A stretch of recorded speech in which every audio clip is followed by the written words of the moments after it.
Há algum tempo eu venho explicando que conflitos externos entre Rússia e Ucrânia, entre China e Taiwan, que elevam preços de commodities que o Brasil exporta e que colocam o Brasil numa posição única de país emergente, com mercado grande e com risco geopolítico baixo, o que aliás explica que o Brasil foi o terceiro maior receptor de investimentos diretos no ano passado em todo o mundo, somados a uma inflação no Brasil que caiu mais do que em qualquer outro país no mundo. A inflação no Brasil hoje é menos de 1/3 do que ela foi no pico do processo inflacionário há pouco mais de um ano. Em nenhum outro país a gente teve uma queda tão significativa da inflação já até agora. Somado, essa queda da inflação, por sua vez, faz com que de um ano para cá os salários estejam crescendo em termos reais. A gente tem salários que sobem mais rápido do que a inflação e a consequência é um poder de compra crescente da população.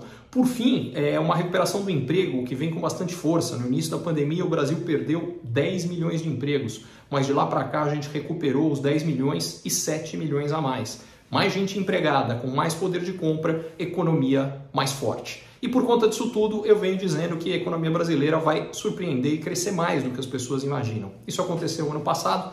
Projeção no início de 2022 é que o PIB brasileiro, da maioria dos economistas, é que ele cresceria só 1%, ele cresceu 2,9%, praticamente a mesma coisa do crescimento chinês no ano passado, que foi de 3%. E agora o PIB do primeiro trimestre mostrou exatamente a mesma coisa. O PIB brasileiro cresceu no trimestre 1,9%, que se a gente anualizar, seria um crescimento de quase 8%. Ele acelerou o ritmo de crescimento dos 12 meses, então se a gente pega os 12 meses terminados no primeiro trimestre, ele cresceu 3,3%, portanto mais do que o 2,9% que a gente tinha no final do ano passado. E se a gente faz uma comparação internacional do resultado do PIB do primeiro trimestre brasileiro, entre os 34 países que já divulgaram o crescimento do primeiro trimestre, apenas 2, Polônia e China, cresceram mais do que o Brasil, e o Brasil cresceu mais do que os outros 31. E aí alguém pode dizer, mas Ricardo, e os absurdos que o Lula fala, isso vai acabar com a economia brasileira? Aí a gente precisa ver dois pontos importantes. O primeiro, há uma diferença gigante entre o que o Lula fala e o que o governo Lula faz. O discurso do Lula é muito pior do que o que o governo tem feito.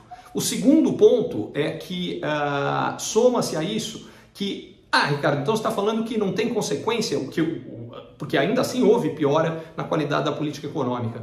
Então isso não tem consequência? Claro que tem. Só que demora. E esse é o ponto que eu venho reforçando há algum tempo. As pessoas, nesse ambiente ultra politizado e polarizado que o Brasil vive, acham que muita gente prega que a economia vai afundar rapidamente. Não é assim que a economia funciona. E isso, mais uma vez, não significa defender nenhum lado, nenhum outro. É só ter análise objetiva, prática, técnica. E eu sei que hoje em dia todo mundo odeia porque todo mundo quer politizar, mas o fato é que, ainda olhando para frente, ainda mais com um pacote de estímulo que a gente deve ter na China para o setor imobiliário, que aumenta a demanda particularmente por minério de ferro, que é um dos 2 principais produtos de exportação brasileiro. O fato que a taxa de inflação global está caindo e que esse movimento de alta de juros que freia a inflação está ficando para trás. O fato de que a gente deixou para trás o risco de uma bomba que era a crise da dívida pública americana, acabou de ser resolvida, pelo menos por enquanto.